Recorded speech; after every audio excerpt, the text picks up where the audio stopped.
not foreseeing like greatness out of any of these guys, especially not the rookie year. I just don't think this is a class. Like sometimes we have these classes of rookies where they're super interesting and, you know, one guy will break out or you can see sort of the seeds planted on a great career. I just don't see that happening with any of the 3 rookies this year. So there's a difference in who's going to be the best and who's the most intriguing. Anthony Richardson is by far and away the most intriguing because he's one of those guys that we have now pigeonhole ourselves into where we say this guy could be 60% of Patrick Mahomes if he puts all of it together. And the same thing was being said about Trey Lance. The same thing was being said about Jordan Love.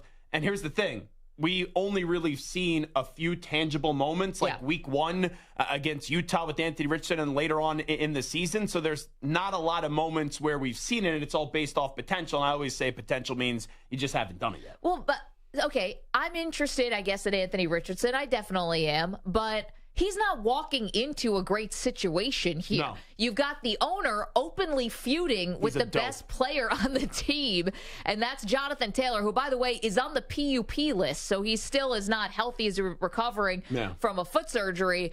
Not a back issue, but a foot issue. So you got that going on. You've got Anthony Richardson, who, listen, there are guys who can learn on the job, so to speak. There are guys who can become great passers after they weren't in college. Are we sure Richardson's going to be one of those guys? I'm not sold. So instead, he's going to have to use his legs a lot, which can open you up to injuries. I know he's a huge guy, but still can open you up. And you have a run game that's going to be with or without Jonathan Taylor. How's that going to help Anthony Richardson to not have his best running back and a weapon like that at his disposal? If he has trouble delivering the football, what is it going to matter, Michael Pittman? What's it going to matter with Alec Pierce? What's it going to matter with the other guys? He's going to have trouble. He got a new rookie head coach who's coming over from Philadelphia who's unproven.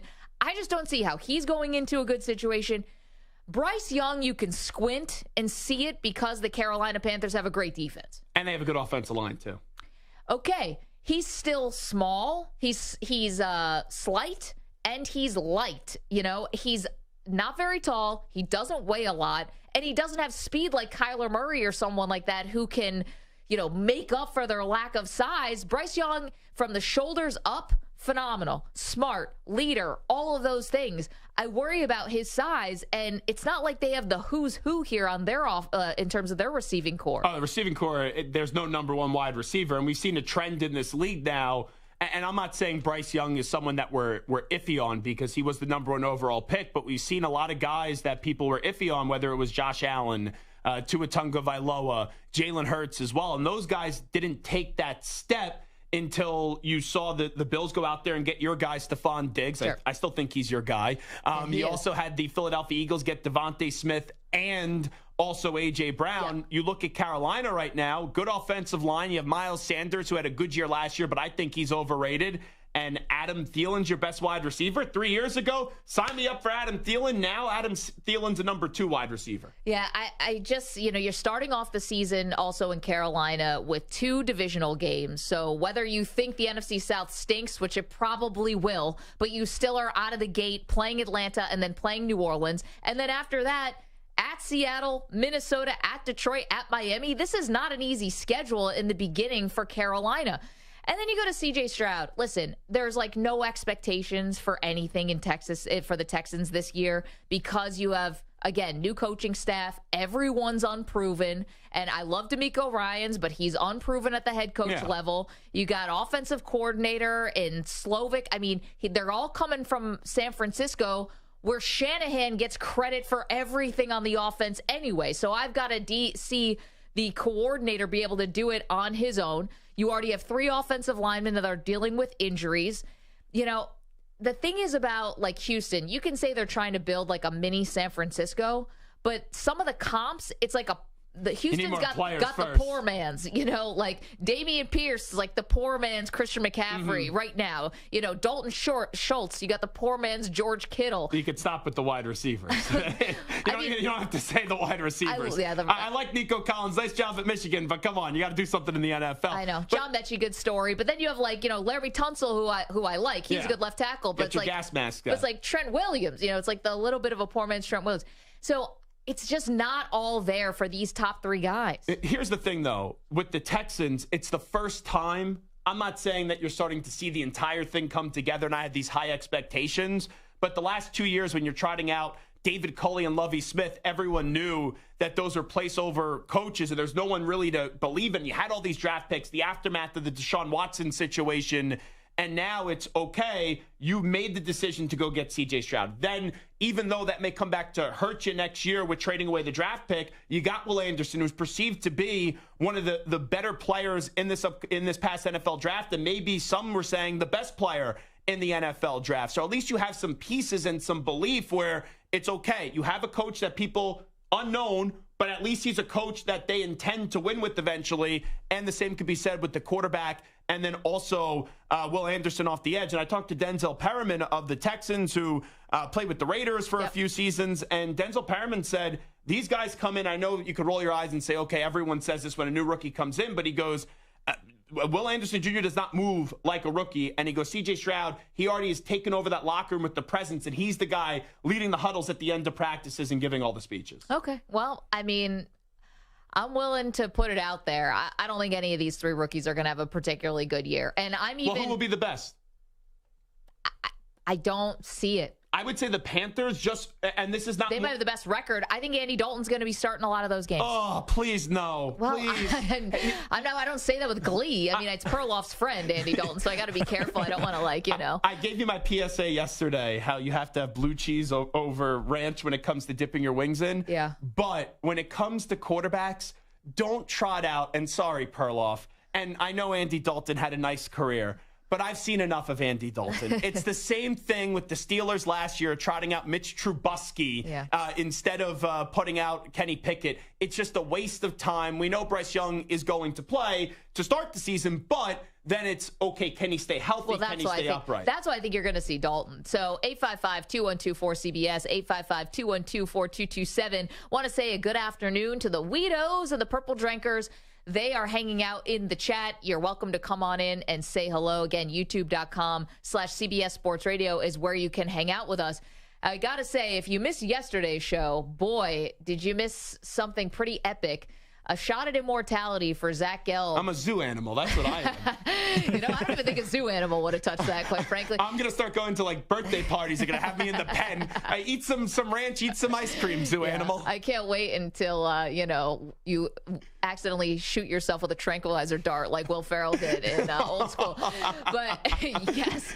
But you ate mint chocolate chip. You're in a wonderful mood, by the way, on a Friday. Trashing all these quarterbacks, and I'm shooting myself with a tranquilizer gun. This is awesome. Feel Good Friday. Let's go. Turn up. Listen, it's just, I got to call it like I see it, because, you ate the mint chocolate chip ice cream yesterday with the ranch dressing.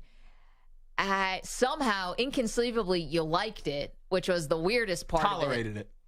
And it was so, crazy that it even got written up in, online websites that talk about broadcasting stuff. One place called Awful Announcing. And I'm surprised, ironically, they were pro Zach Gelb and Maggie Gray yesterday, and they were supportive of this idea. Usually you have these websites that write about radio, and most of the time they just trash the radio host because it's the opposite way and an easy way to get clicks. They were very supportive of it, and I didn't realize it in the moment when I said, it tastes like crap, but it's not that bad. Yeah. And that makes no sense. But what I meant by that was, it tastes really bad, but not as bad as I thought, where I was going to be projectile vomiting all over the studio. It still makes no sense. Or the way that Maggie thinks the Colts are going to look this year. Yeah, that's going to look like someone vomited all over the table. 855-212-4CBS, 855-212-4227. So you recovered? Yeah, I was fine. People don't know this, but behind the scenes, I had some fun at the expense of Maggie and Samter. I sent them a late night text.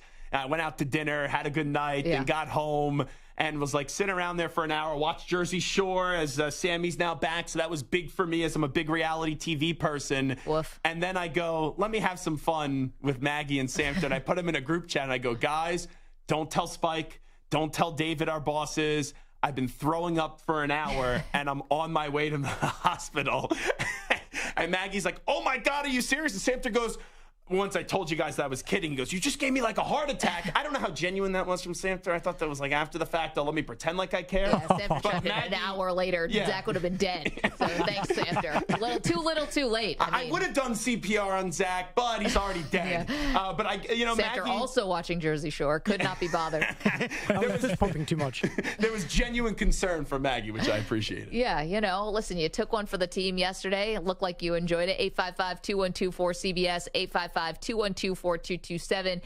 Any expectations for these rookies? Guys, sometimes the rookie class can be really intriguing and can be awesome. I know we have a lot of Alabama fans listening. This is no disrespect to Bryce Young. It's just, I don't think this is going to be one of those all-time great classes. I really don't. I think it's going to be one of those classes where like, oh yeah, remember 2023? It's like, oh yeah, who won that year? And then Bryce Young. It's also the buzz, too, about next year. Like, Bryce Young had a phenomenal college career, won the Heisman, and then with nothing around him last year outside of Jahmyr Gibbs on the offensive side of the ball, I thought was more impressive this past year at Alabama than when he won his Heisman Trophy. Agreed. But when you have Caleb Williams and Drake May and all the hype already starting, we talk about all these guys for a year, and it's like, all right, who cares what they actually do in the NFL? It's about the next guys that are coming in. The two things I'll say, though, about Bryce Young and CJ Stroud, which I'm just fascinated by, and part of it was that was not your typical Alabama team last year, and they didn't lose any games because of Bryce Young. So now you go to the Panthers where you have a solid offensive line, a terrible division. Can I see him playing well enough to get to 8-9? I'm not putting money down on it, but I don't think it's out of the realm of possibilities. And my biggest concern with CJ Stroud, where we talked about the way that Bryce Young just excelled with really nothing around him last year, CJ Stroud had everybody in the wide receiving room, even with Jackson Smith and Jigba not playing. Yeah. And he didn't play his best game until the final game, albeit up against Georgia. And now you go into a place with the Texans where, as you said, a lot of Walmart 49er pieces. So how much of a drop-off is there with CJ Stroud, who, if I'm being frank here, I wasn't enamored with last year with the Ohio State Buckeyes.